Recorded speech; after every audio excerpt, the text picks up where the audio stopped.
You are the political scientist. Perkins, talked about some of the things he thinks the president should have done. He said there wasn't any inspiration for him.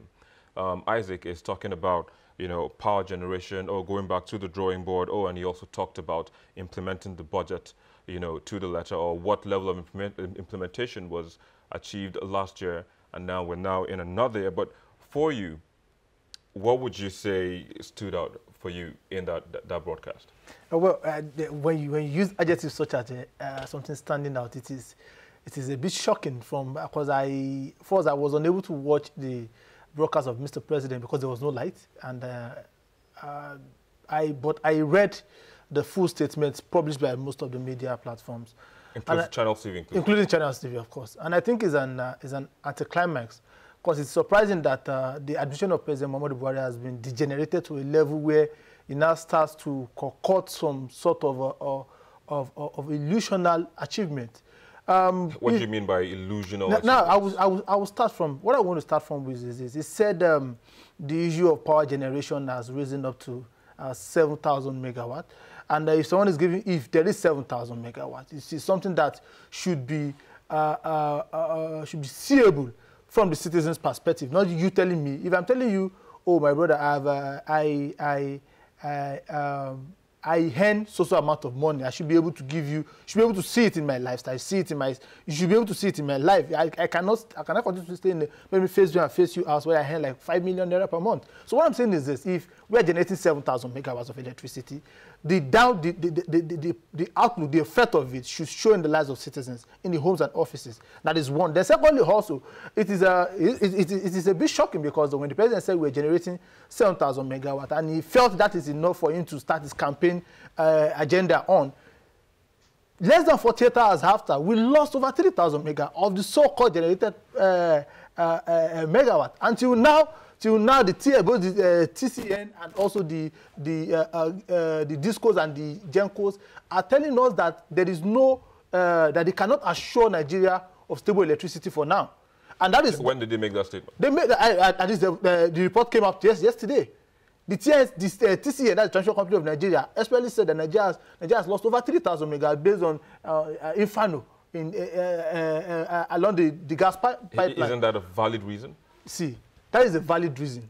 However, should we at this junction, at this present situation in Nigeria, should we be talking about Inferno affecting power generation in Nigeria? It affects people. I mean, we saw it in California. We saw it during the wildfires in the United States. Why is Nigeria any different? Thank you. Now, I'm going to ask a very kind question.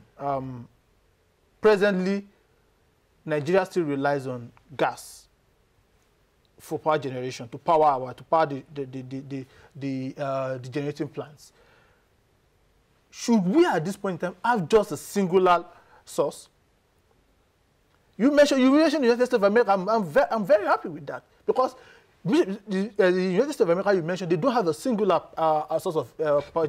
We have the hydro. Oh, okay. So so thank you. We have the hydro. Okay. What's megawatt? What are we generating from the hydro? I mean, then how come? Your question was, shouldn't we have a backup? You should have backup. Then how come? Isn't that a backup? No. How come we are not? How come we are not making use of the solar? We have a look. Using solar in states, in northern states like Adamawa. I have seen solar. You've seen solar being used by individuals. I'm talking about the national grid now. Then secondly, also, I also bring you back to the issue of in Enugu. I have deposits of coals in Enugu, and I'm not an expert in electricity or power generation. What I'm going to tell you is that coal itself generates a large, the deposit of coal. When you have deposit of coal, is a viable means for it to generate electricity. And Nigeria is not they're calling it a dirty. You are calling it the dirty means of power generation. But we are suffering in darkness, and that is even on the base of power. I'm shocked, because for almost 3 years now, the Buhari administration has been deafening on all Nigerians that the major focus of Buhari administration is the anti-corruption campaign. Just before you go in there, let me bring in Perkins.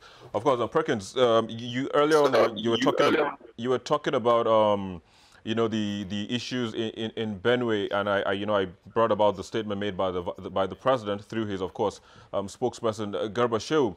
But why do you think the president needs to do more than he has done? I mean, we've seen also in Adamawa, we had a high-power delegation led by Vice President Professor Yemi Osinbajo, as well as the SGF boss, Mustafa, going to those communities to commiserate and also to assure them that, the federal government is doing all it can to bring an end to the herdsmen attacks in different parts of the country?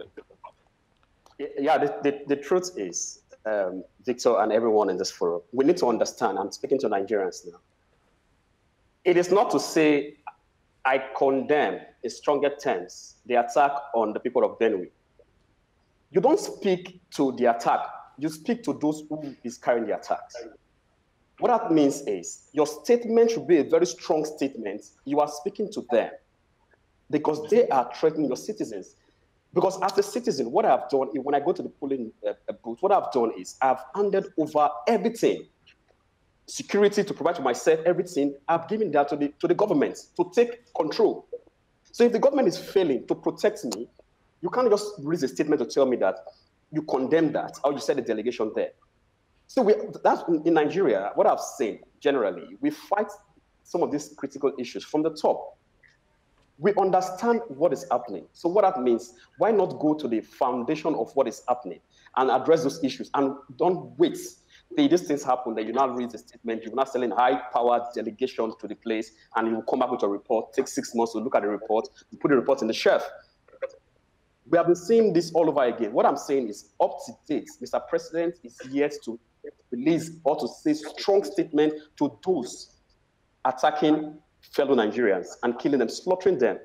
Do you know those people you're talking about that you're saying the president hasn't spoken to? Pardon? Who are those people you're talking about that the president hasn't spoken to? Who are the alleged, those people are killing Nigerians, all right? The X-Men killing Nigerians. Those are the people you should be speaking to.